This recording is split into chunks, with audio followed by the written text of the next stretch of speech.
Imaginez à l'instant une entité qui aurait assisté, seule, à la naissance de l'univers.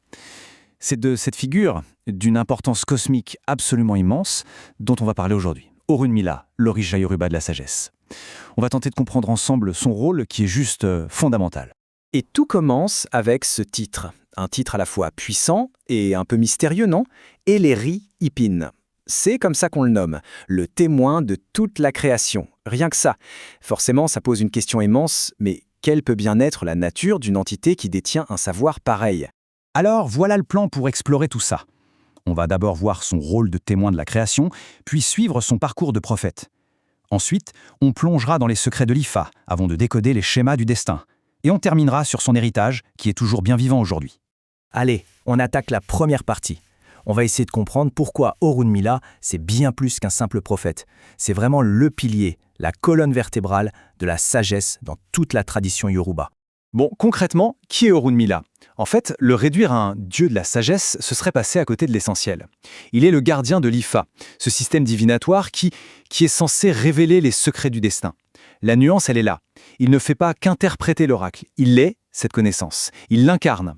Il offre des clés pour naviguer dans la vie, pour les choix moraux, pour les grands tournants. C'est vraiment une figure centrale pour qui veut comprendre sa place dans le grand tout. Et ce qui est fascinant, c'est de voir comment ces différents noms dessinent son portrait. Écoutez un peu ça. Ebikeji Olodumare, le successeur de la divinité suprême. Akere Finusagbon, l'homme à l'esprit rempli de sagesse. Ou encore Gboye Gborun, celui qui vit entre ciel et terre. Chaque titre est comme une facette de ce personnage, et ça nous montre à quel point il est vénéré. Maintenant, penchons-nous sur son histoire, son parcours de vie. Comment est-ce qu'on passe d'une origine quasi mythique à un parcours bien réel sur Terre, un parcours qui a laissé une trace indélébile? Alors là, l'histoire de son origine, elle est vraiment belle.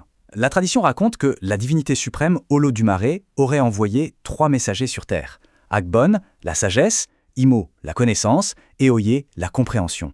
Et c'est de leur fusion, de leur union, qu'est né Orunmila. C'est une façon de dire que son existence même est la preuve que ces 3 piliers, eh bien, ce sont les fondations de l'univers. Et son parcours sur Terre, c'est une véritable épopée. Imaginez, à 5 ans, il commence déjà à prédire l'avenir. Forcément, sa sagesse devient tellement grande que ça inquiète les chefs locaux, qui finissent par l'exiler. Mais c'est cet exil qui va tout changer. Son voyage le mène jusqu'à la cité d'Ile-Ife. Et là, sa renommée explose. C'est là-bas qu'il va choisir ses 16 apôtres, le cercle très fermé à qui il enseignera les secrets de l'Ifa. Ok, on a vu le personnage. Maintenant, on va s'intéresser à son plus grand héritage. Ce fameux système de divination à la fois sacré et super complexe qu'il a mis en place, l'Ifa.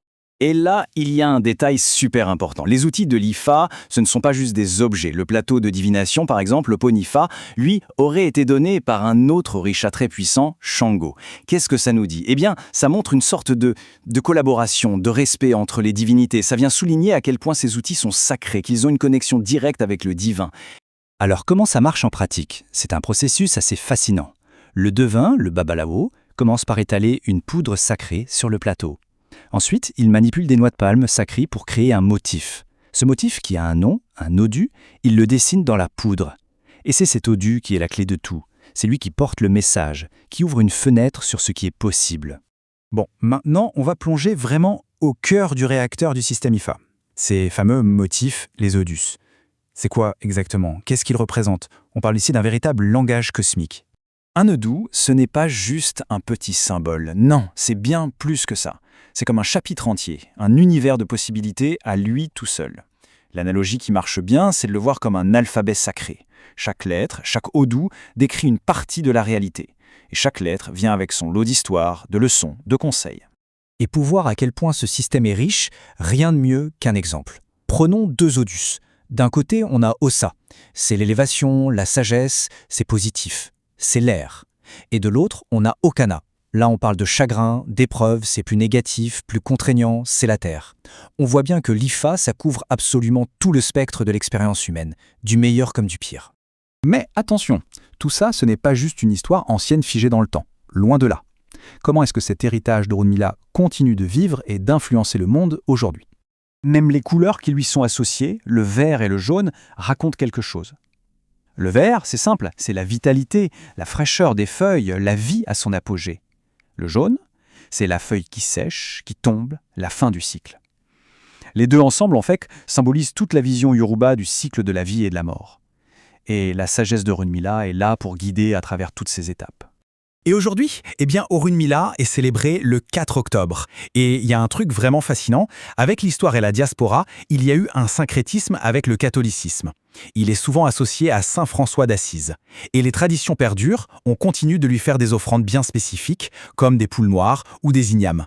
La preuve que ces pratiques ancestrales sont toujours bien vivantes. Et on termine là-dessus. Parce que la grande leçon de Runmila, finalement, c'est peut-être ça. Le système IFA, il ne prédit pas un futur gravé dans le marbre. Non. Il révèle des possibilités, des chemins potentiels. Et ça nous laisse avec une question assez vertigineuse. Si notre destin est une histoire qu'on est en train d'écrire, alors comment une sagesse ancestrale comme celle-ci peut-elle nous donner les outils pour rédiger, nous-mêmes et en conscience, le chapitre suivant ?